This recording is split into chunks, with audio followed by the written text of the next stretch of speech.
Hello and welcome to episode 8 of Plusing. On this episode, we hang out with Malose Eric Mokgotho. Malose is the president of SAAGA, which stands for the South African Agricultural Graduates Association. We found out from him how did the association come about, what is their relevance, and how do students get a hold of the association. With that said, welcome to this week's episode.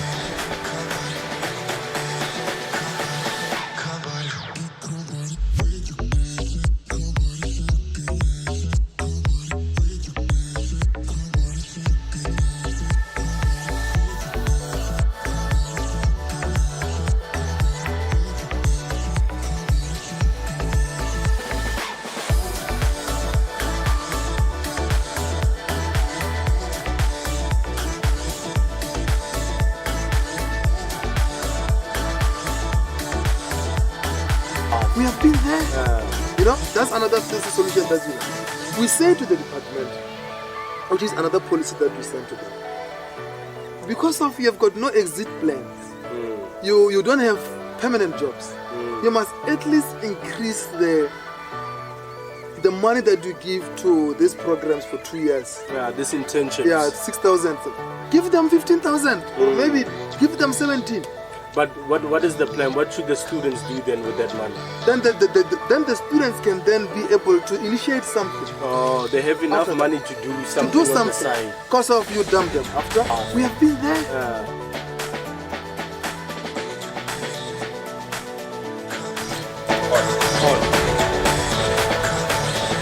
Right. How's it? Very job. Yeah. Thank you for being here. I would like to thank your spokesperson. The person that is MOLOGADI. MOLOGADI was very resourceful. She was very helpful. So thank you to her as well for making this possible.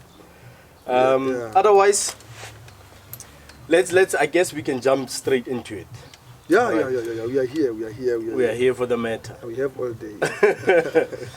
What is SAAGA first and foremost? I will take you back. SAAGA is, in full is South African Agricultural Graduates Association. Yeah. So SAAGA has been inspired by the challenges of the graduates and the students on the ground. So it has been initiated by a group of graduates, including myself, when we noticed that there is a need for the voice of the voiceless, for an organization that can take initiative to say that's enough. So SAAGA it's a home for graduates and students with the aim to better the future, to accommodate all the cries, and also to initiate the farms, and also the agro-processing. You can realize that in South Africa we have less of it. In Africa in general. So SAAGA is that organization. It is officially registered. We are actually reaching 1 year next month. May. We're officially registered, and we have got our constitution. SAAGA is a national organization. We operate nationally. We have got our provincial structures.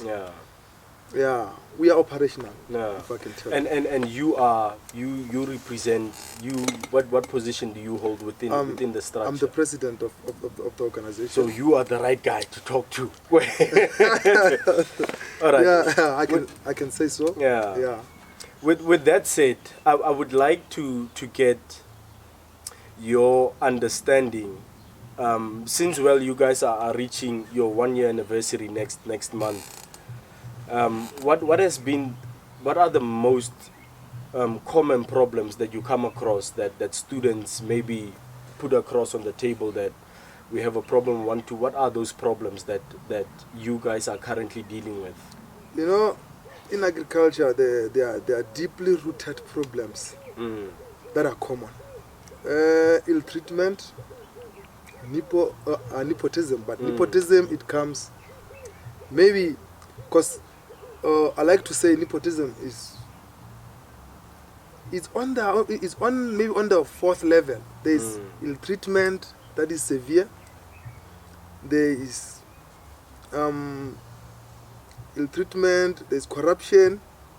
There's this one. Why am I forgetting this one? There's exploitation in the sector. Then it will come gender-based violence. Yeah. Then there will come nepotism. So the reason I mentioned ill treatment and then exploitation at the beginning. So these two things, those are the ones that you find everywhere. Yeah. Gender-based violence, you can find it there and there. So these two, we have a lot of complaints now that people are calling every day regarding them since they realized the usefulness of SAAGA. Yeah. So we are currently dealing with some, those we can be able to, and some we requested the ministry to help us, and the ministry is now taking charge, helping us. So when you say ill treatment, right, and exploitation, give us a few examples, like practical examples of what students experience. What are the nature of the complaints that you get?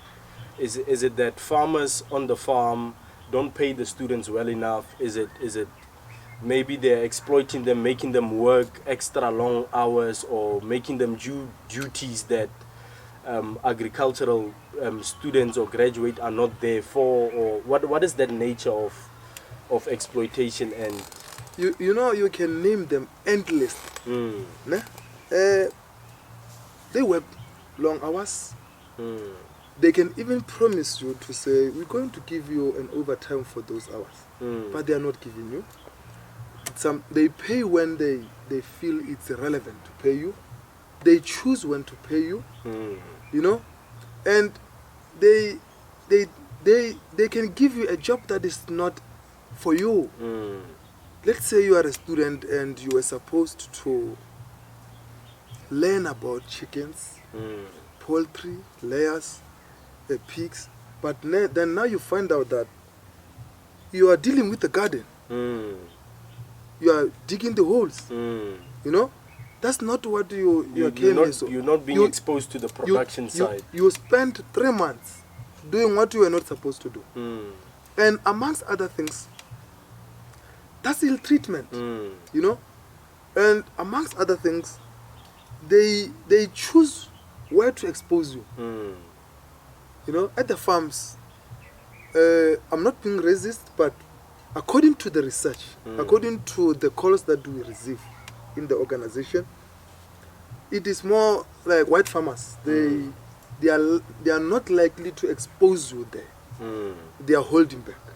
Expose you in a sense, or expose you to a financial department and also marketing and production. In terms of production, they just show you the lighter things. The core, they hold them for themselves. That's what we are also fighting of. That's we need to know agriculture well. We need to be exposed. And in terms of exploitation, you might find out they don't pay us at the farms. You find that you're working there for it. You already have 5 years, 10 years, but you're still earning like 3,000, 3.5. They're supposed to recognize you. They're supposed to compensate you as a graduate. So we don't have that thing of being compensated like people accordingly. Yeah, we are taking. But do you think that it's a problem that only agricultural graduates are facing, or is engineers, graduates in the engineering sector? Like, are we special as graduates by Agri? Do you think that we have a special problem? Yes. Or is it a problem that people who are doing nursing, engineering, all these different sectors, do they also have the similar cries, or are we special?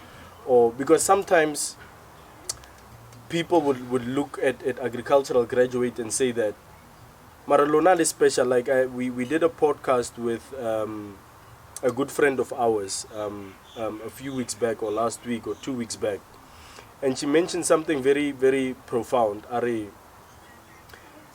why do you, as an agricultural graduate, expect land out there? Why do you expect anything special when you finish your diploma, your degree, your BTech, whatever? And nursing, or someone who's studying to become a doctor, graduates and whatever, that person doesn't walk out of the institution and they say, here's a job, here's a hospital, now run the hospital. But almost like we as agricultural graduates, we expect that, hooray. Once you finished whatever you've studied, you expect a piece of land. Or once you walk into a company, you expect to be a manager. Once you... So we as graduates, as agriculturists, we learn agriculture to farm, Yeah. to work the land. Yeah. That's it. Yeah? And in terms of us, in terms of being paid, we are not, we don't want to be treated special, and we are not special amongst other departments. I mean, like nursing and engineers. But if I can take you back to understand where we come from, you must understand about almost 90% of the graduates, let's say a year, let's say they graduate and they do those internships. If they get them, where are they going to work? You must also take to consideration that there is no work in agriculture, in the Department of Agriculture. It goes for a long time without graduates being hired. Permanent. There is no permanent jobs in agriculture. So the only place farmers, the graduates, tend to go and work is at the farms, because that's where production is. Yeah? And then the same farmers, that's where they take advantage of the graduates. Why? Because of, there is no protection, and there is a high level of unemployment in the agriculture, because of where they should work is at the farm, and at the farm, white people, or to specify, because of that's the people, the group that is running the industry. They are managers. If you are a black person, maybe they trusted you somehow, but they are managers, and their management is white people. They prioritize them, and you find that for you to graduate, they say you are an assistant or something, but there is no. They don't pay you the way they should. Accordingly. And that's where we should be working as the graduates. And that's where we are exploited. There is no industry. The government has got no industries where we can work. Unlike the nurses, the engineers, they are having the hospitals and stuff. So the government has got nothing. They've got no farmers where you can be employed and work peaceful. That's why we then say, but let's have land and work and operate. They also fail to manage that, accordingly, in a way that it is well implemented, and the graduates are benefiting and are building and are fitting. That's why in South Africa you find that there's no food, we get food from outside. It's because of government has got nothing of its own. They are not using, their inventory. The inventory of graduates is too much. They are not utilized. We are all over. 5,000 is graduating a year. You can't, 3% is hired permanent. What do you say? This thing of themselves, they say the internships and experiential training is only for two years, and then you are dumped. But who is then responsible if agricultural graduates, then the nature of the sector of what we are studying is to work the land, right? Who is responsible for ensuring that? Let me make this example, right? You go to a farm, let's say a white farm. Go to a white farm, you start working there. The owner has a son, or sons, or daughters.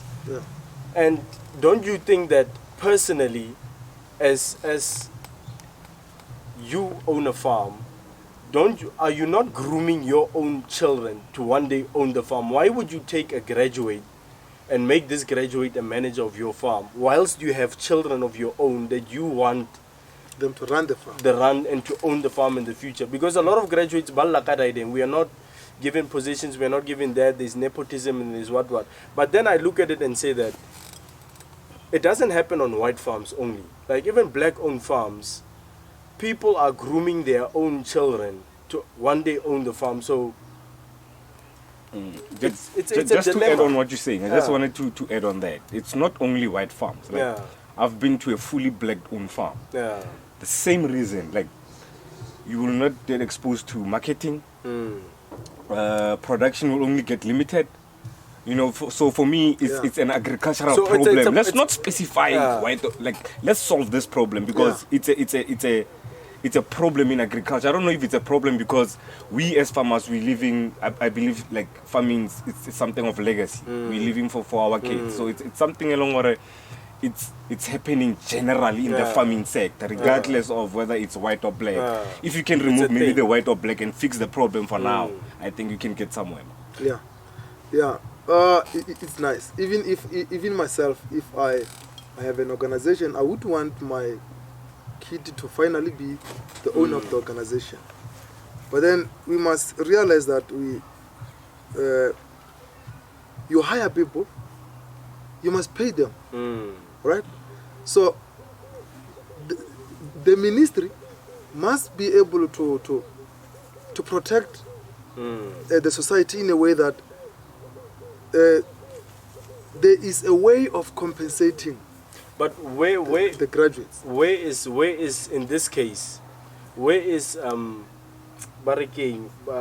They call them the unions that the farmer. Do you guys work with unions within the farm? Because they in essence, I would just assume that unions are also responsible for protecting the rights of the farm workers and making sure that everyone is well compensated. I don't think it's necessarily just the problem of the government, but where are the unions? They say they are available, but they are not helping. They are not functioning. It's a sector that is not given much attention. You know, they are not available. That's why SAAGA is established. And the reason I've mentioned white to clarify it is because of percentages, knowing that they own a lot of percentages. We are now dealing with a case of a black-owned company, whereby they also do similar exploitations and stuff. So on its own, it's a pandemic. It's a pandemic. Yeah, it's a pandemic. But then let's touch on this matter. Do you think then why are we not starting our own businesses? I mean, kaufela, like we spoke of air the other time. As Rona, as the youth and as the black youth, to be bit more specific. Kaufela koma hai more tswanteng. Mdala, the grandfather has a piece of land, unale plotonyana. But it's almost like for some reason all of us want work, and unfortunately the market can't absorb all the graduates. But why are we not business minded and starting our own thing? Where do we lack there? Let me try to answer you constructively according to my belief and my understanding. You know, let us be rational about this in a way that, you know, there is a motivation. You know, some motivational speakers will tell you that, you know, you can do this. You can do this. Né? This is possible. You can do this. Né? But now in South Africa, we have got levels. We are not the same. There are people that are vulnerable. Graduates the students that goes to university by a NEFSAS. Graduates and struggle to find internships. That particular person is coming from a West scenario, you know, poverty. So now, you expect that person to start a farm. That person to start a functioning farm without funding. When we be rational, when we calculate the technicalities, how do you expect that particular person to function? Already the person doesn't have any resources. Calculate how much does this person get every year, every month, every day. That particular person is able to spend a month without getting 100 rand. How do you expect that this particular person to enrich him or herself? You know, and you know, it's very funny. It's very funny to find other people saying, "We must farm. Why are you not farming? Because of you went to school and stuff." Yeah, man, you're not dealing with the problem. Go and tell the rich people at the cities and tell them to go and farm. I cannot farm. Although I want to. I'm trying. I'm building from a backyard, but I'm going nowhere. There are a lot of things that are needed there. So we must accommodate the vulnerable ones, you know, so they are able to do this. And in most cases, agriculture, the people that study agriculture are those, you know, that they did not achieve well at school to do medicines and those things, and then they go for agriculture, you know, and there's no job in agriculture. How are you going to establish something? So we have problem yauri, and we touched on it a few weeks back. Graduate, like the college and institutions, like they're not recruiting the right people for farming in general. But anyway, we discussed this already. A lot of people agree with well staff just because the government and is doing a fantastic job by recruiting the youth into agriculture, making agriculture fashionable and so on and so on. But there is also a problem here. We're recruiting the wrong people. Moto Kabuyena in his nature doesn't want to do agriculture. He's just doing agriculture because he or she heard there's a lot of opportunities in agriculture. That person who has Gela completes the course that he or she did in agriculture, and then he or she is not innovative enough to find alternative. If I can span, if there is no work, no company is willing to take me in because of space or whatever not. There is no initiative that graduates take amongst ourselves. You might have land, I might have the capital conclude. This person might have the treke. Like, we're recruiting the wrong people, and at the end we sit with a bunch of people that are now unemployed. And that is one of the causes, not the main cause, but it's one of the causes that we're recruiting the wrong people. Yeah, even that one can be a problem on its own, because this thing it's an industry of a passion. Yeah, it's a sector of a passion. But one thing that we need to correct is that, you know, people have got that mentality that the way you speak, you speak it. That one has got the tractors, that one has got what, it's got what, it's got what. Let's just unite and do something. Yeah. Well, it's doable. Yeah. But it's not an easy task, because finance, to start a farm you need finance. Yeah. Even if you can take it for granted, and you don't get the money now. Nah? And it's a long-term investment. Yeah, it's a long-term investment, and the bigger the scale, the more you'll get money. And but the bigger the scale, the more the problems, because you have to deal with a lot of things. Imagine the rainfall, boom, and then it's over with your tomatoes. Just like now, there's no tomatoes because of a rainfall. So imagine those factors and stuff. Yeah. Those are other factors that they cripple the graduates the graduates that are trying to begin. Although some they manage and continue to succeed. But I'm trying to say those are the other factors that they need to be looked at from the the government level, from the Department of Agriculture level. How can we assist graduates? You know their common problem. Ne? How can I offer a helping hand? This is very simple. If you don't trust them, be close to them, partner with them, and be part of their management. Ne? You offer finance with that group, and then be part of them. Don't leave them. Don't leave them. Because agriculture is very critical. But that is one of the common challenges that a lot of these people that got land through the government is that the government, yes, they come through, they give us land, and then they just disappear. Yeah. There is no continuous support. And in most cases, these cooperatives, they choose whoever. They say, they go to a village and say, we want 5, to run this project. We want 5, 6. And they give them a land. They give them money, and then they walk away. After, those people will fight. They've got different ideologies, their mentalities. They will just fight. Agriculture, in its sense, it is not given attention. That's why we don't have farms, even though the government sometimes is giving fundings to these people. So that's why SAAGA came with an ideology to say, we need to work with you. We need to make sure that the implementation process is functional.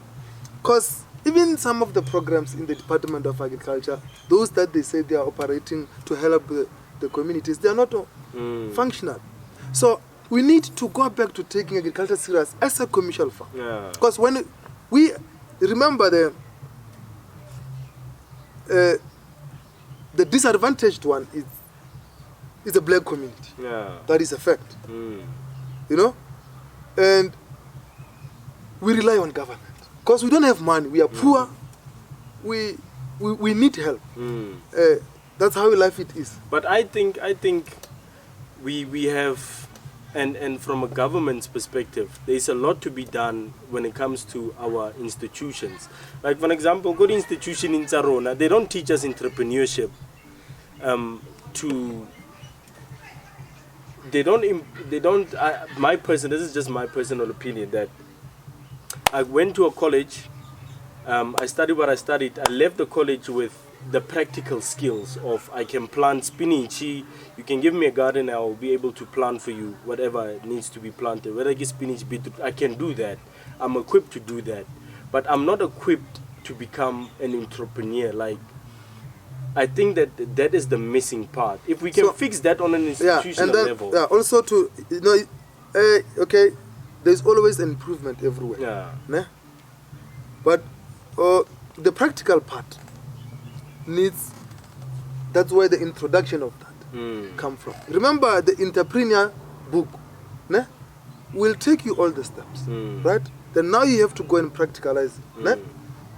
That's why wherever you go, they deny you that opportunity. They teach you other things, so with gardens and what? They are not exposed to that. Then now automatically you don't know what is happening.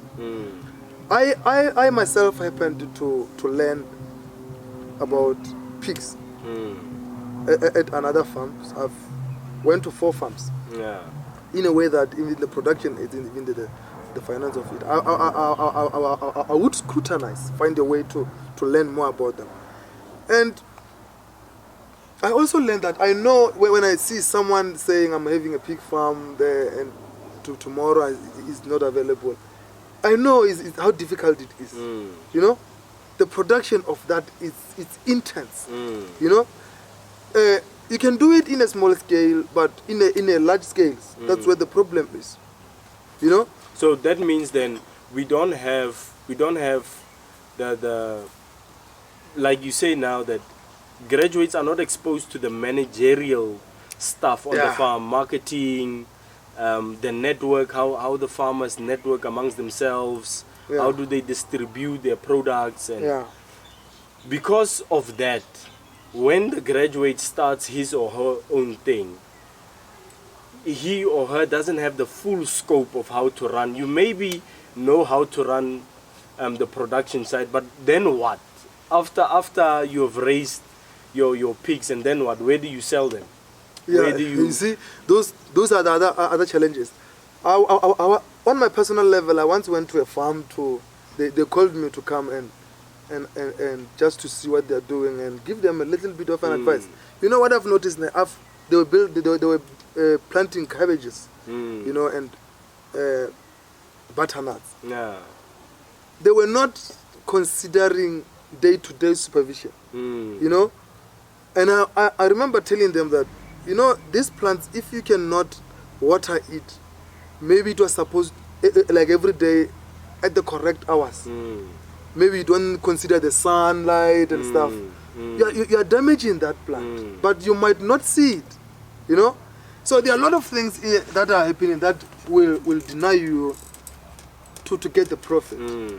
And because of you don't have money, those that are trying it at the backyard, they get those challenges of viruses and herbicides, you know. Then they like as time goes by, they die. So in essence, what is SAAGA's solutions then? Because we spoke a little bit about ideology.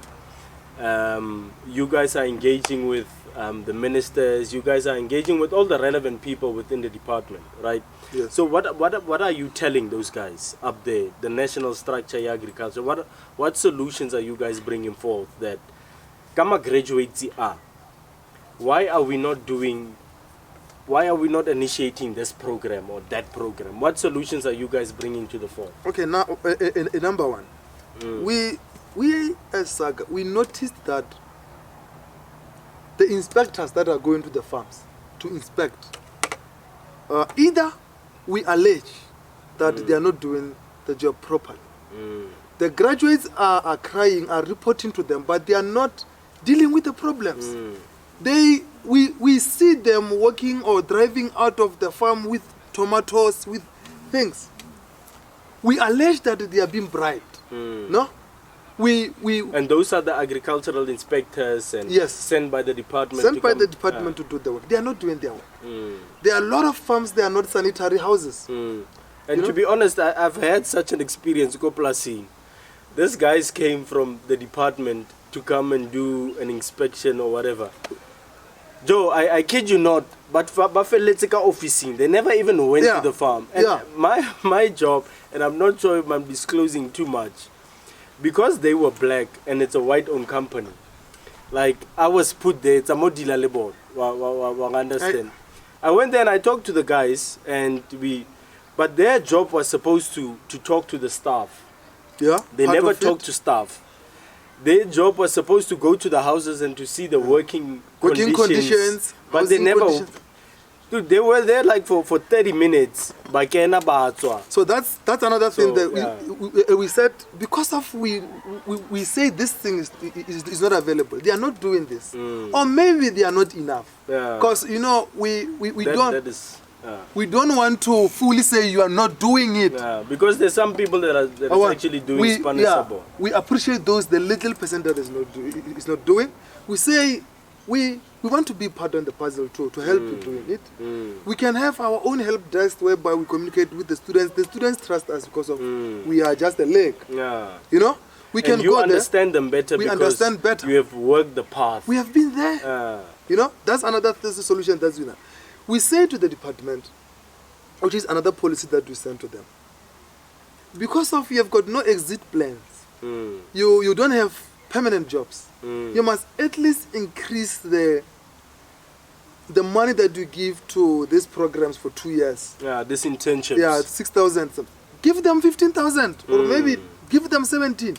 But what is the plan? What should the students do then with that money? Then the students can then be able to initiate something. Oh, they have enough money to do something on the side. Because of you dump them after, and we dump them all. You know, let them do something. Let them have something, because they can't have something to do that. Again, because of you are holding on to money. Let's work with you. Let's partner with you. Be part of us. You know, create farms with the graduates. Then let's work the land. We are the merchandise that is not good to use. You know, let's do things together. And I must say, there's a lot of students that really want to farm. Like, they just need to be given an opportunity, a piece of land, some support to actually do whatever they want to do. It's just that, like you said, they come from disadvantaged communities and whatever not, and they can't do it themselves. And the government doesn't have all the necessary programs in place to make it happen. But I must say, I must give the government a shout out for all these internships that have been put into place, because if it wasn't for the internships, study government, I mean, so many people would be unemployed.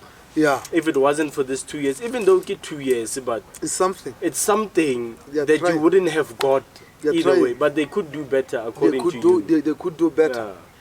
And it's a matter of ideology. You see, and it's not only in agriculture only, but in agriculture, just that it's worse because of the only place to work is in the farms, to be productive.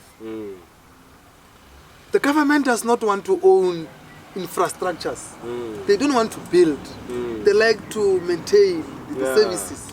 See, the government must move to a part whereby they are engaging into building. Imagine if agriculture is part of farms owned by young people. Imagine the future. The employment that can be created. So that is other things that we try to speak with the Department of Agriculture, that we can do this. We are not fighting you. We are not marching. We have got a year now. Next month, we haven't marched. You haven't called. Yeah, there are a lot of organizations. They just grouped and marched. We are engaging the Department of Agriculture and the Ministry with facts. They respond with facts. But up to so far, we understand each other. We understand each other. Just that they are still holding back. You know where they have to finance. They have to open up. They're slacking. Yeah, there's. I once been told by at the national level. They said to us, we want to trust you. You know, young people, they can just group together and say we are this kind of an organization. Only that they just want money. Yeah. They said, no, but let's give you 6 months. You know, show yourself. So that we said, no, okay, we took the challenge. I'm sure now we reached that 6 months. Actually, we will have to go and tell them that, but we reached 6 months. They're still available. And we are more solidified. And we are now engaged in serious issues. You know, they don't trust young people too. Because of Vele, they know we are hungry. They don't full trust. Of energy. Yeah, we are full of energy, and if you can give us money, we will chow it. Because we are not employed. But now we had shown them that, you know, we are consistent. We are consistent. We are determined. We are committed, and we are disciplined. And I see that you guys actually have a national structure where you organize students all over South Africa. So it's not just a Mickey Mouse organization. Because I got to find out about you guys in actual fact this year. We did our own little research and we found out that you guys are actually big, and students or graduates actually gravitate to you guys because you guys are the first of your kind. An association that stands for agricultural graduates. So big ups to you guys for what you guys are doing. Yeah, thank you, man. We are trying our best to solve this. The other thing that I wanted to touch about is should the government bring you guys closer and meet your needs, whatever needs you guys have as an organization, should the government come close and meet those needs, how do you guys intend to reach the graduates? Some like myself, I only got to find out about you guys this year. What are you guys doing to reach out to graduates? You know, if we can just get a little piece of finance to be able to be operational, we're going to have a help desk. We're going to have the vehicles whereby we go and visit farms provincially. We will knock in the farms. We won't go there to fight. We're going to be in agreement with the Department of Agriculture to have what do you call it, like permission. If they give us permission, if it not, we'll find a way to get permission. in a way to be able that we are recognized to visit the farms to check. We know what we're going to check. We know what we're going to get. Right? Our social media will be more operating because of now we have got finance to go to work. And go out. Yeah, the advertising, the media. People knows us now. You know, I learned that about over 20,000 people. Just some people, they're still observing. Yeah. Let's see if this thing it's working or what. Yeah. But they come bit by bit when they see that we are not going anywhere. We are here to stay. To stay. And as I'm speaking, we are solving other problems in the agricultural space. Do you guys work with, because there's a lot of agencies that recruit students and place students on the farms. Do you guys work with those agencies? Because I also feel like those agencies are responsible for taking care of the needs of the students whilst they're at the farm. Yeah, we actually now looking forward to work with them because of we are going also having a problem. Most of agencies are exploiting graduates. You know, you from the CETA maybe you were supposed to earn 4.5 as a student. They give you 1.5. They give you 2,000. It's tiring. Those are the other things that started SAAGA. That made SAAGA to be who it is today. Because of we want to solve those kind of things. Yeah. No, I think that is a good place to start for you guys to look into those agencies that you say are exploiting. Because now myself, I was praised through an agency when I finished my diploma and I had to do my work integrated learning. I was placed via an agency at the farm that I'm still currently at. And there's a lot of things that I saw Horinoma. This agency, they don't even come to the farm they don't to care. come and see Hore. How is the working conditions? Do the students have enough PPE? Do they have enough? So everyone gets to take advantage of the graduates because there's no one who's standing for them. Have you noticed that there's no one, even the government itself, you know, although there are policies to take care, there's no one who take responsibility of the graduates and the students. No. Once you graduated, you're on your own. Once they offer you that certificate, you're on your own. And one thing at the farms, they have got their spies. You know, some white people, black people can be spies.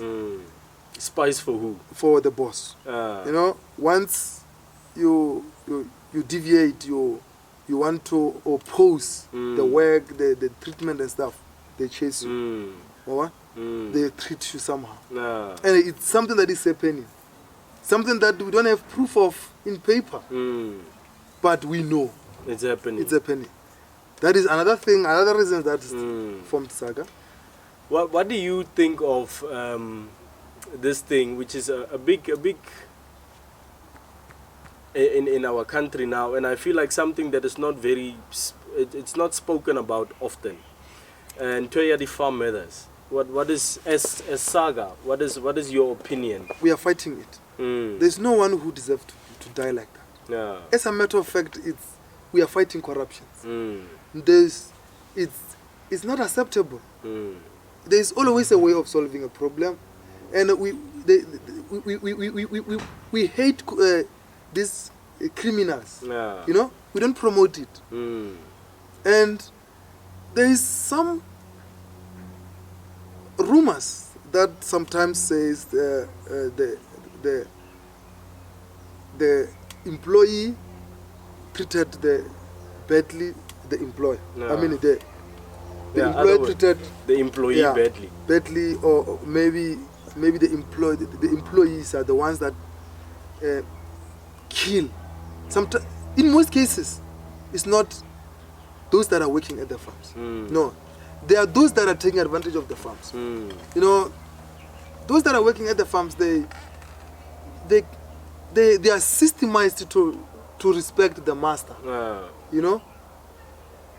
So the problem comes from outside, as you are saying. It's coming from outside. They are systemized. They respect. But how then are we showing support? Because it's almost like it's a racial thing that white farmers are the only ones that are being attacked. So are we doing enough as black people to show And to show our white farmers. Yeah.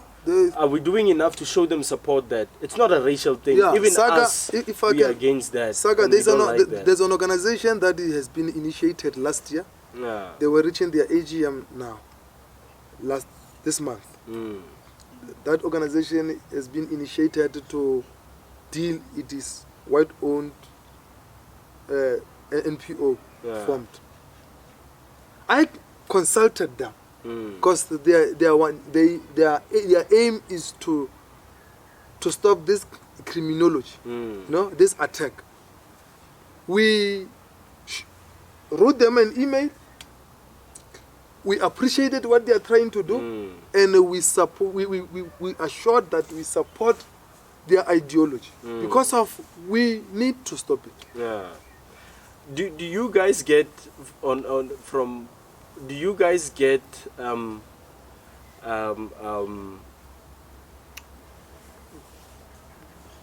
white students that have problems as well, like also complaining about ill treatment on the farms, complaining about nepotism, complaining about, or is it just a black thing? We never got one. You never got one. Yeah, why do you think is that? Because even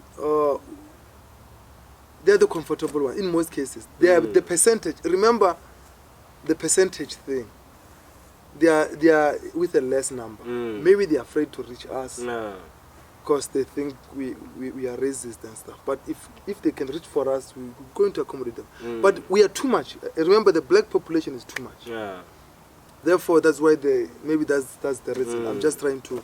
No, but I would also just like to add, Hori, we have, because we studied with a lot of white kids, and there's a perception almost like white graduates don't have the same problems as black graduates. Like, not all white kids that go to college or university, not all of them have farms to go back to. Like, it's not all of them where you find that Taima has a farm, my father has a farm, or my uncle. So we also need to be open-minded, and this is just a general comment from my side, that we as a youth coming up, we need to stop this racial thing, and we need to acknowledge that even white people, even Indian, even colored people go through the same challenges as we do. It's just that, like you say, maybe we as black people, we are the majority. Of course, more black people will complain. But should a white person, Indian, whoever, approach SAAGA with that, we will treat it the same. The same. SAAGA is a non-racial organization. Yeah, actually, it is even written in our constitution, our missions, and that you guys are open to everyone. We are open for everyone. We are who we are. What we hate is we want to stop inequality, ill treatment, fairness. You know, we all deserve better. It's the new South Africa. Our president, our late President Mandela, channeled it and said, peace and reconciliation. We Rainbow Nation. Yeah, Rainbow Nation. But why is it not Rainbow Nation?